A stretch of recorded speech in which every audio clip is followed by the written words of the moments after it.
Hello everyone, my name is Isabella Fredrickson. I'm the Fox 10 Phoenix Livestream journalist, and today we are going to be pulling up a presser being held by U.S. Senator Mark Kelly.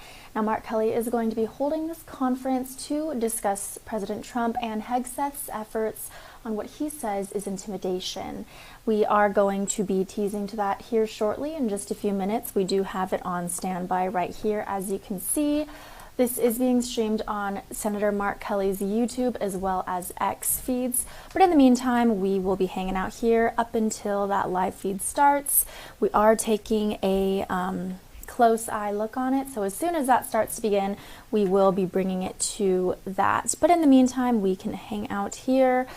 Just some information on what is leading up to this point. Now, Arizona Senator Mark Kelly, as discussed, is holding a Capitol Hill press conference. He will be speaking about President Trump and the Secretary of Defense, Pete Hegseth, and their efforts to intimidate him, as he claims, and to stop him from holding them accountable. This is going to be starting any minute now at 3:30 p.m. Eastern Time, of course, 1:30 our time here in Arizona, which is where I am reporting from. This is going to be held by the U.S. Senator Mark Kelly, as discussed. It's going to be showing on both his YouTube channels as well as his X account. And as mentioned, we are keeping a close eye on it.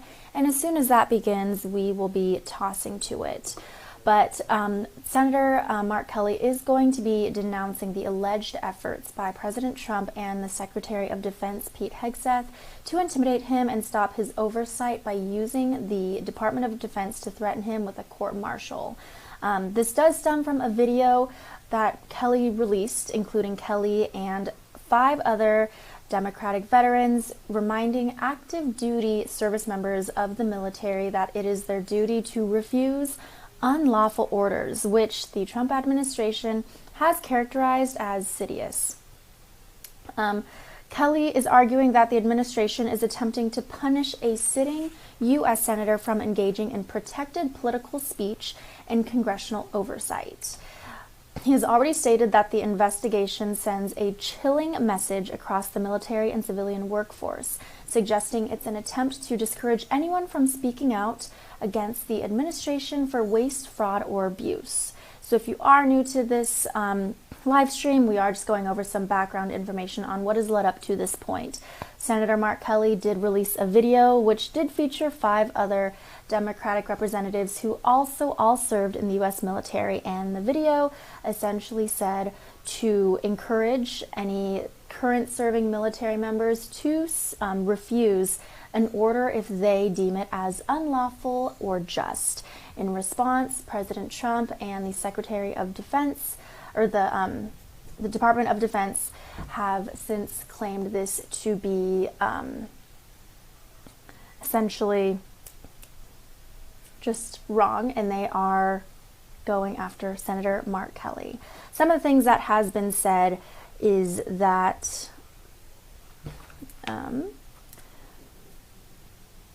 in response to that, the Pentagon has opened an investigation into military laws that they say Kelly may have violated, and even the FBI is launching its own probe into this situation. Secretary of Defense Hegseth called the video that Senator Mark Kelly released, again, informing and encouraging any active duty military members to refuse any call that they deem is unlawful or unjust. Secretary of Defense Hegseth called the video despicable, reckless, and false. He argued that it undermines good order and discipline, and President Trump labeled it as seditious behavior. Senator Mark Kelly maintains that this is a simple and non-controversial statement of existing military law, and the oath of service is to the Constitution, not to any single president.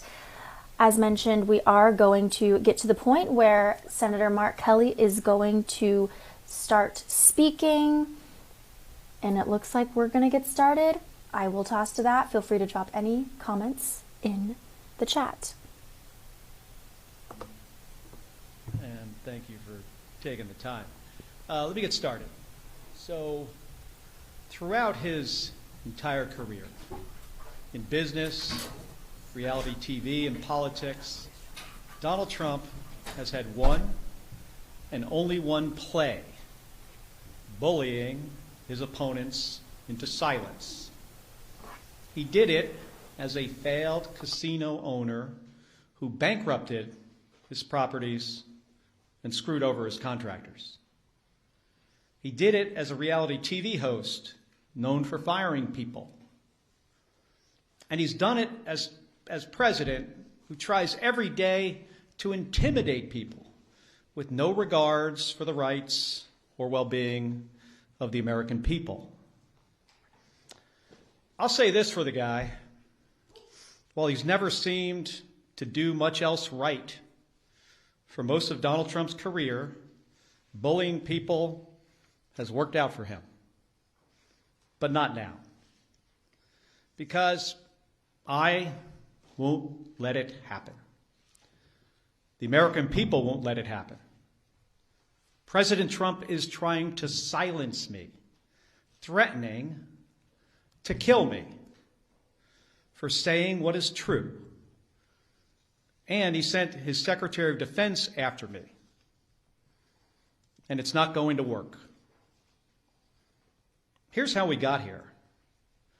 A week and a half ago, Senator Slotkin and I, along with others who also served in the military and the intelligence communities, we released a video with a simple message to service members that they must refuse illegal orders. Nothing was controversial about that. Everyone must follow the law. No one may break the law. This is pretty basic stuff. Seeing that video, here's how any other president would have responded. They would have said 2 words: of course. But that's not how this president responded. We've become so accustomed to Donald Trump's behavior that it is worth emphasizing. The President of the United States said that 2 U.S. senators and 4 members of the House of Representatives should be arrested, hanged, executed for something we said, for something that is true. My family knows the cost of political violence. My wife, Gabby, was shot in the head and nearly died while speaking with her constituents. The president should understand this too. He has been the target of political violence himself. The Speaker of the Minnesota House of Representatives, Melissa Hortman, and her husband were murdered in their home this year. The Governor of Pennsylvania, Josh Shapiro, had his house firebombed this year. Then Charlie Kirk was assassinated at Utah Valley University, a place I visited just a few weeks ago with Republican Senator John Curtis. Faced with a wave like this, every other president we have ever had in the history of this nation would have tried to heal the country. But we all know Donald Trump. He uses every single opportunity to divide us. And that's dangerous.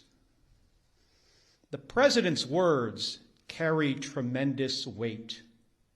People listen to him. And he knows that.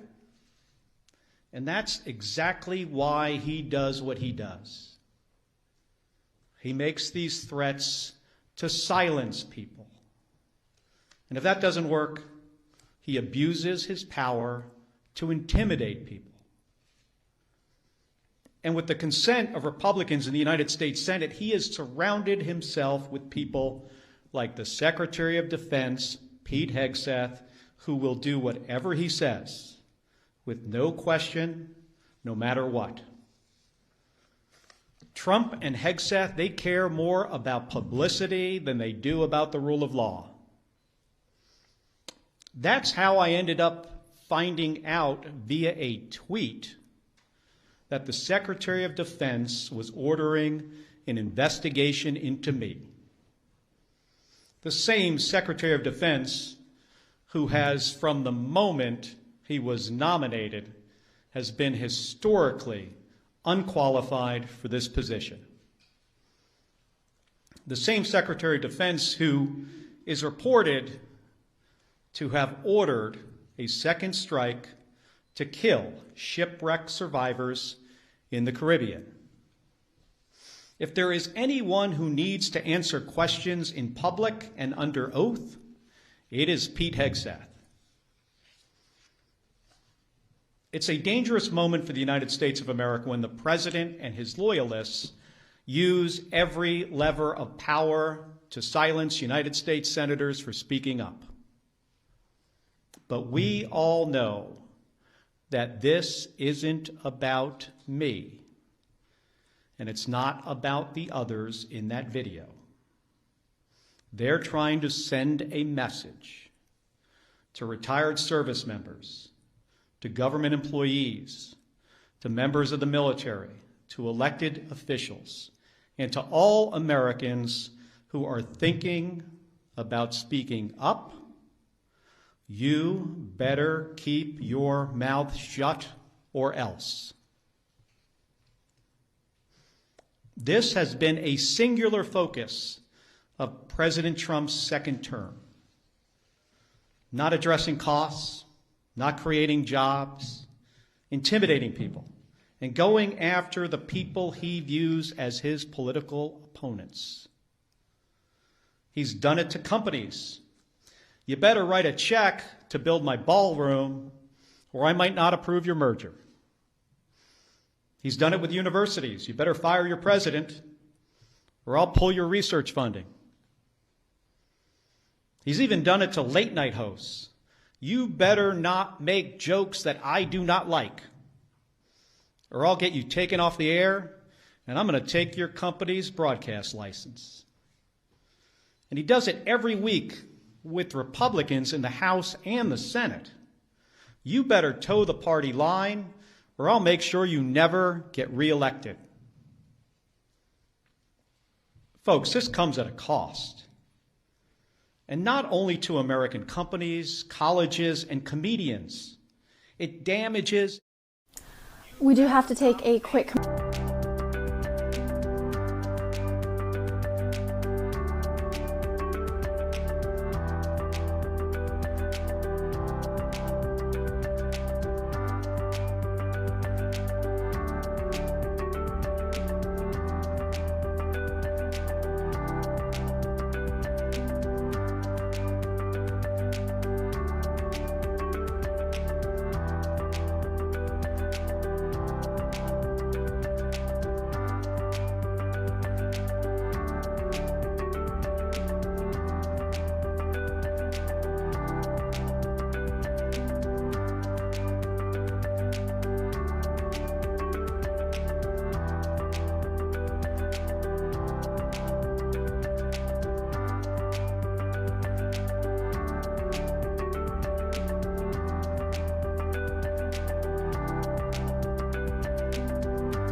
Hi everyone, live I stream will not journalist be Isabella intimidated Fredrickson here. Right now by we are this live president. streaming Arizona Senator Mark I am Kelly not going to be holding a press silenced conference at the by this Capitol Hill president to discuss or the the people around backlash him, since he had posted because his I've given too video much urging people in in the service to military this to country refuse any to orders back that they down deem to this unlawful. guy. I am going to toss to that here right now. In 1991, when Donald Trump was driving the Taj Mahal casino into bankruptcy, I was getting shot at over Iraq and Kuwait.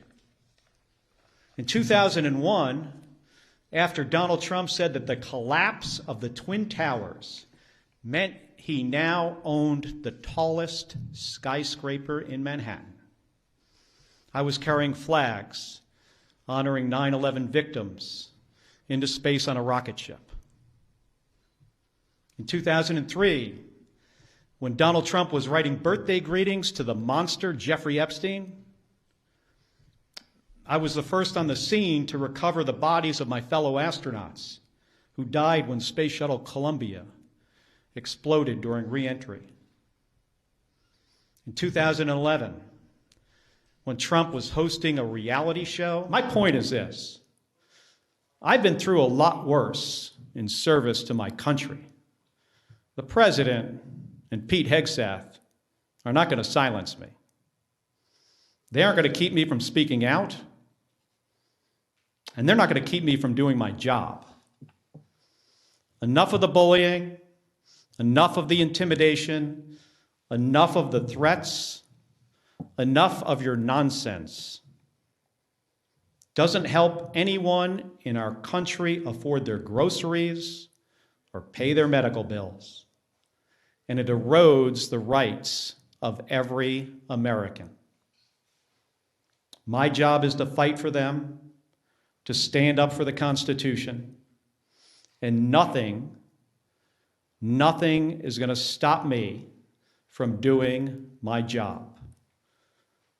Thank you, and I'll take some questions. Hold on a second. Give me that folder there. Just sit this down here. Can you, I know it's Manu from CNN, but for everybody, just starting with you, just say who you are, what station. The White House said today that Admiral Bradley gave the order for that second strike on the Venezuelan boat. They also said this was a lawful strike. Yesterday, you said the second strike could be a war crime. Do you think that Bradley committed a war crime? Let me just start, Manu, by saying that there needs to be an investigation. We need to pull some of these members of DOD and the military into the armed services committees in the House and the Senate. That's what the White House is saying. I hope what has been reported is not accurate. I revere members of the United States Navy, especially special operators, Navy SEALs. These are the most highly trained, individuals in our military. I have deep, deep respect for them. So I hope what we are hearing is not accurate. I will say, though, as somebody who has sunk 2 ships myself, that folks in the military need to understand, the law of the sea, the Geneva Conventions, what the law says. And I'm concerned that if there were, in fact, as reported, survivors clinging to a damaged vessel, that could be, over a line. I hope it's not the case. I truly do. Should Admiral Bradley resisted that order? Again, I am, not sure of all the facts yet. I don't want to prejudge before we have all the information. I think it's important for there to be an investigation. The inspectors general of DOD needs to investigate this. Unfortunately, an unqualified Secretary of Defense fired a bunch of them and got rid of a bunch of lawyers. Pete Hegseth, do I have a lot of confidence in DOD? Well, hopefully we have, inspectors general there that will be doing an impartial investigation. I think we should wait for the results of those investigations. Regarding your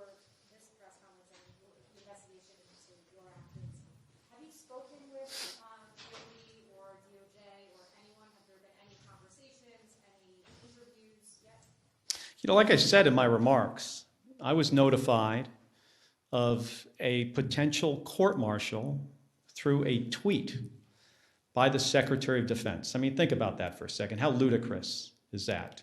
That's the only notification that we have received to date. And I think that says a lot about who Pete Hegseth is and what he cares about. He doesn't care about the law.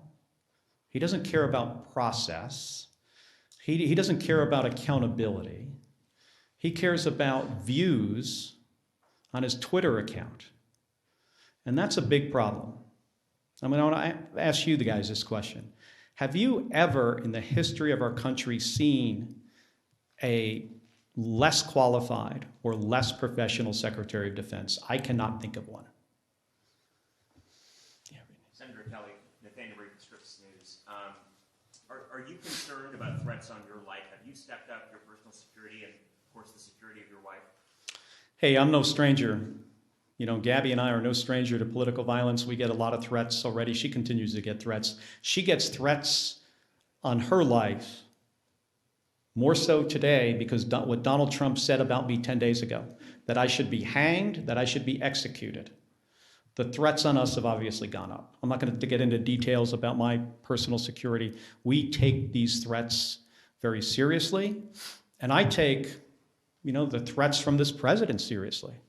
How many times in our country's history have you heard a president of the United States say that members of the Senate and the House should be hanged and executed?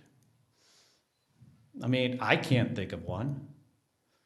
Those words carry a lot of weight. The number of threatening calls that we get into our office have skyrocketed.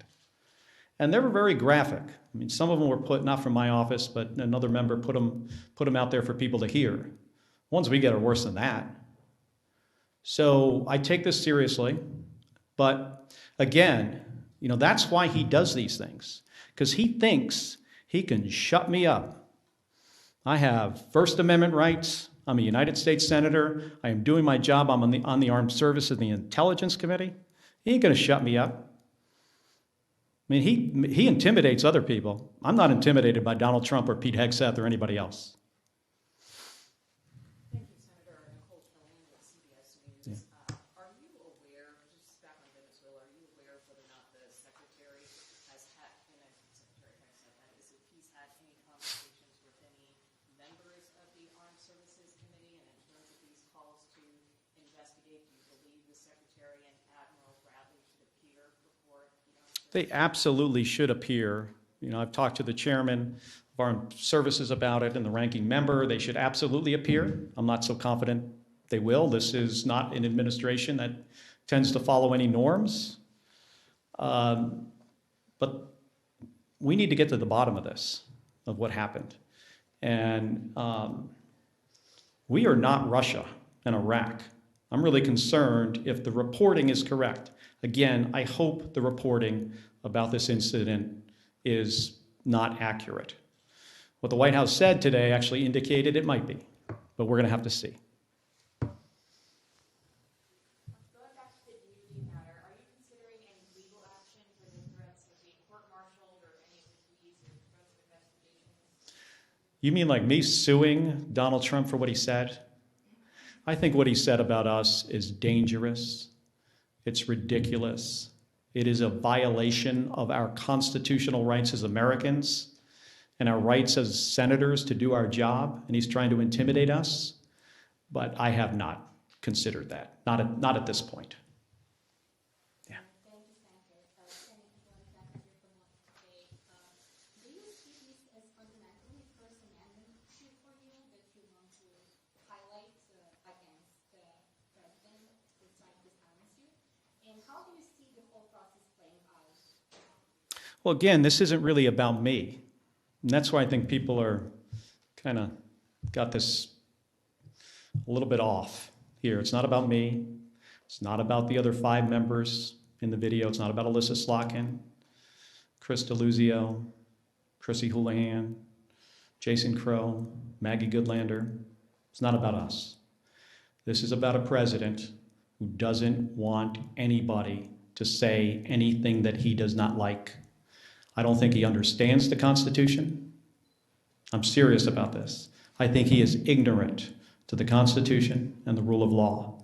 And he just wants to silence us, and it starts with us. And that's one of the reasons people say, well, why wouldn't you just back off? Because this isn't about me. This is about what he will do next. Who's he going to go after next? Which service member? Which government employee? Which citizen who decides to say something that this president doesn't like?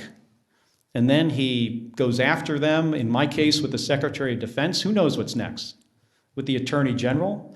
I mean, this DOJ has been just, attacking people for all kinds of stuff. And what's next? Our First Amendment rights? Ain't happening. No, Robertson, Washington Post. Can you tell us anything more about the FBI's involvement in the inquiry with you and the other lawmakers who appeared in the video? Have you scheduled an interview with them? We haven't heard all that much. We got notified. I think the better question is, what is their motivation? Did this come from the FBI? Do you guys think the FBI, they went into their meeting that morning and said, of all the stuff that's going on in the country right now, we got to get right on top of this. These guys said something the president didn't like, and now we've got to do something about it. Or do you think it's possible but the president told his FBI director to tell the FBI agents to reach out to these guys? So I think this is a good question for you. All of you in here should be asking the FBI those questions. I don't have the answers to them. Yeah. Can you tell us anything more about the Senate Armed Services Committee's inquiry into the September 2nd strike, the nature of the request for information submitted, what information has been sent back from DOD so far in your conversations with the chairman? Well, we had a brief on the first 3 strikes, and I have said this, before 10 days ago, that they're tying themselves in knots trying to explain why this entire operation is legal. And I imagine eventually, I hope you have an opportunity to see the legal argument that they made to do this. It's important for the American people to see it. We have to get folks before the committee. And, that process might take a little while. But I ultimately think we're going to get to the bottom of this. And again, if what seems to happen actually happened, I'm really worried about our service members. I was talking about this from the beginning of this operation, that the thing that I am most concerned about is the very difficult situations that this Secretary of Defense is going to put service members into. And it's because this guy is so unqualified for the job.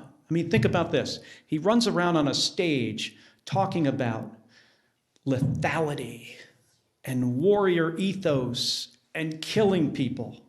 We have the most competent, capable military this planet has ever seen by far. That's not the message that needs to come from the Secretary of Defense.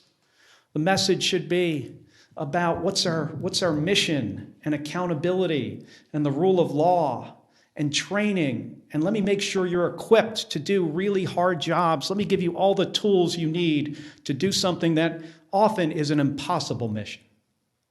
And instead, he runs around on a stage like he's a 12-year-old playing Army. And it is ridiculous. It is embarrassing. And I can't imagine what our allies think of looking at that guy in this job, one of the most important jobs in our country. In my view, after the President of the United States, it is the next most important job. He is in the National Command Authority for Nuclear Weapons. And last night, he's putting out on the internet turtles with rocket-propelled grenades. Have you seen this? This is the Secretary of Defense. This is not a serious person. He should have been fired after Signalgate. And then every single day after that.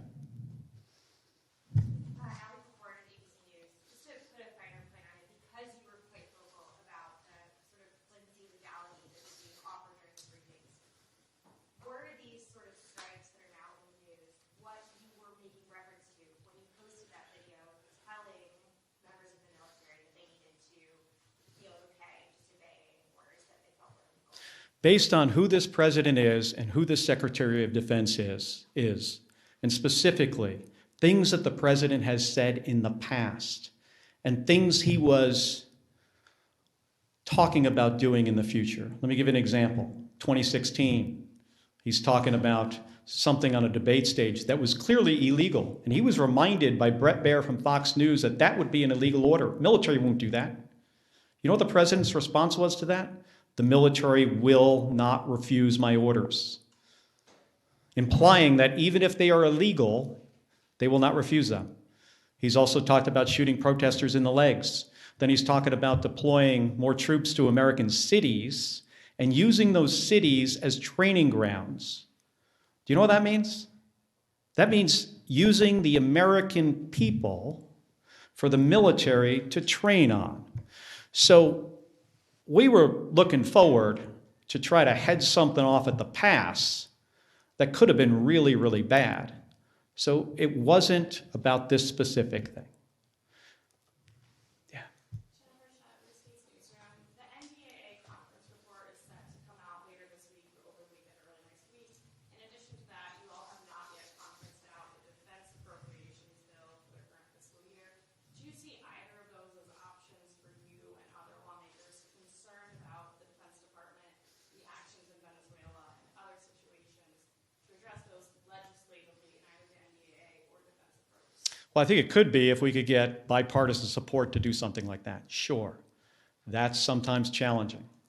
Because, remember, my Republican colleagues, not all of them, but most of them, are fearful of this president. They do not want to cross him. I mean, they see what just happened to me.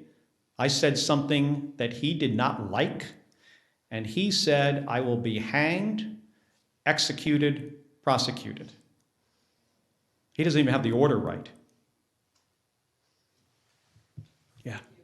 Michael Schnell with MS Now. You mentioned earlier that the video was meant to tell service members something that's already law, that they're not required to obey, to act on legal orders.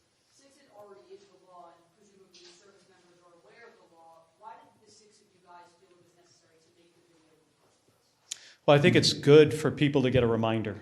And we wanted to show that we had their back and we understood the situation they were in. Pretty simple. And we said something that is in the Uniform Code of Military Justice. According to the law of armed combat, we stated something pretty simple. Every service member doesn't hear these reminders as frequently as other service members. So we felt it was important to say under the circumstances. Right here. I'll come next. Yeah. Thank you, Senator. Joe Cappelletti with the Associated Press. When you participated in the video, did you expect that the president would respond? Is that part of your expectation? We did a video before that he did not respond to. I was really surprised that he responded at all. And I thought if he was going to respond, so what I just said when I gave my remarks, I thought he would have said, of course, members of the military shouldn't follow illegal orders. So when he said, I was sitting in the skiff next to Alyssa Slotkin, by the way, when somebody comes in with a little piece of paper and it says, I could see what it said on it as it was handed to her, President just called for your execution. She leaves the room. 5 minutes later, she comes back. She says to me, he's called for your execution too. That was not the response we expected. Lisa from PBS. Two questions. As you say, you're still gathering the facts. Still not clear exactly what happened here.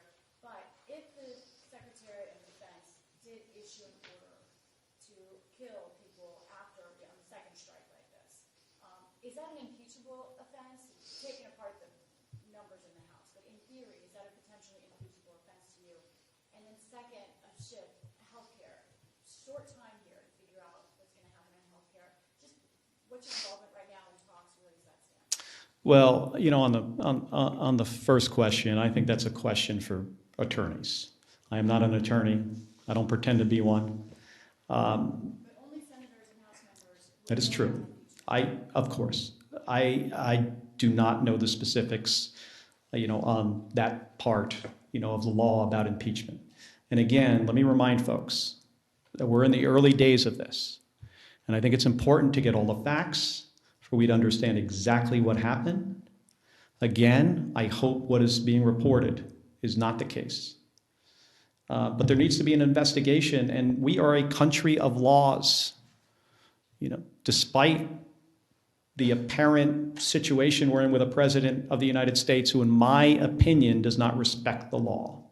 We're a country of laws. We got to hold people accountable. On the healthcare, situation, we've got some time. I'd like to see a bipartisan solution because millions of my constituents, the people I represent in Arizona, and millions of more people across the country are not going to be able to afford their health care. And they're one accident or illness away from bankruptcy. People lose their health care, they die. We can fix this. We have time to fix this. We know what to do. But again, it doesn't seem the President of the United States wants to do anything on this. If he wants to help the American people, he should engage with the United States Congress on fixing this spiking of premiums, fixing this issue. Have you, Liz Ruskin, Alaska Public Media, have you received messages of support, public or private, from your Republican colleagues? Yes. And some of it's public. Can you tell us a bit about this? Well, some people put out statements. And I got some private calls, which I will not get into. But there are some, you could Google it.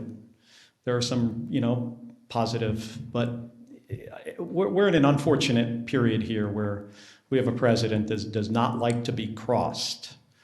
And if he's going to say to a U.S. senator that you should be executed for what you say, that sends a very chilling message, not only through the United States Senate and the House to Republicans, but across the entire nation.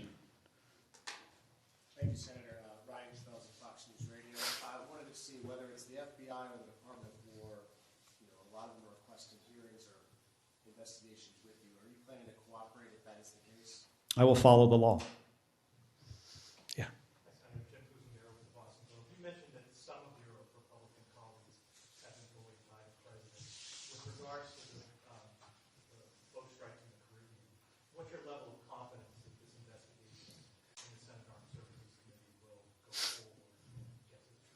I have confidence, tremendous confidence in the chairman of the Armed Services Committee, Roger Wicker, senator from Mississippi, and the ranking member, Jack Reed. And I've spoken to him about this, and I know he's going to try to do a thorough job. Where I don't have a lot of confidence is in the Secretary of Defense and what he has done to this department, firing JAG officers, firing inspectors general. He's decimated it. Firing people in the leadership of DOD just because of the color of their skin or if they were a woman. So I have about zero confidence in the Secretary of Defense. I have tremendous confidence in the chairman of the Armed Services Committee.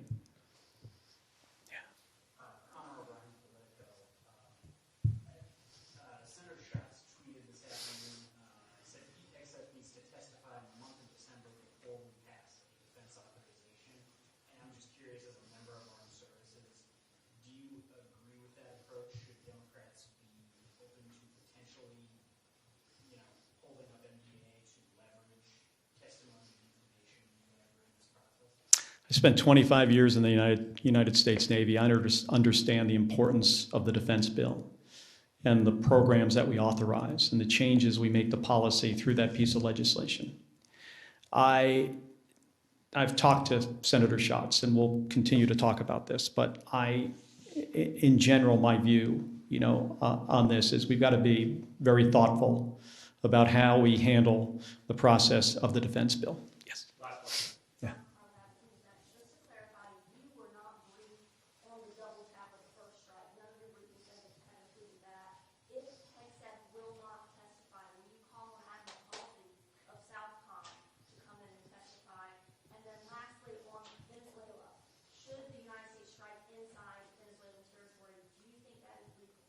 So I'm going to have a conversation with the chairman and the ranking member about who specifically, we bring in to testify, whether we do it in public or not.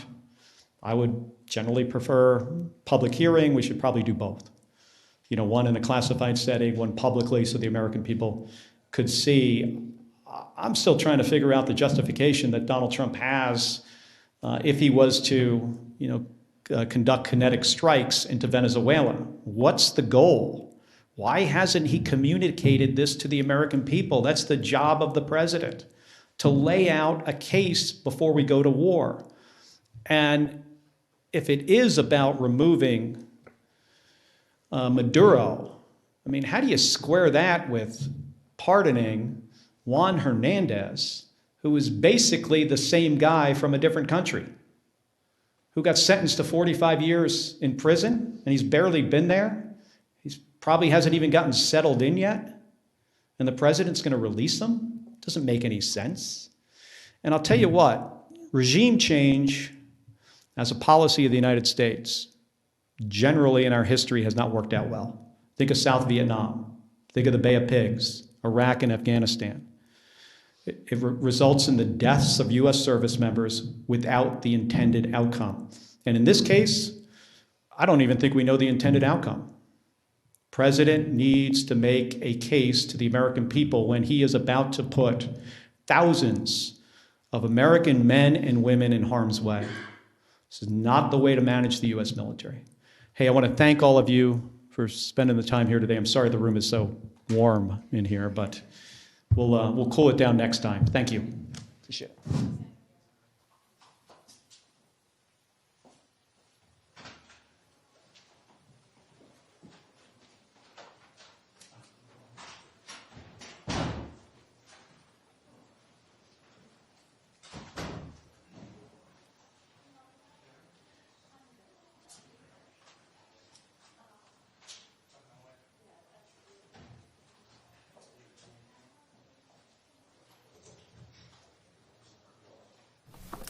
All right, everyone, thank you so much for watching, tuning in today. I'm Isabella Fredrickson, Fox 10 Phoenix live stream journalist, and if you are just hopping on and missed the beginning of this press conference, again, Mark Kelly was holding a press conference on the Capitol Hill to address the reaction he's been getting since releasing that said video.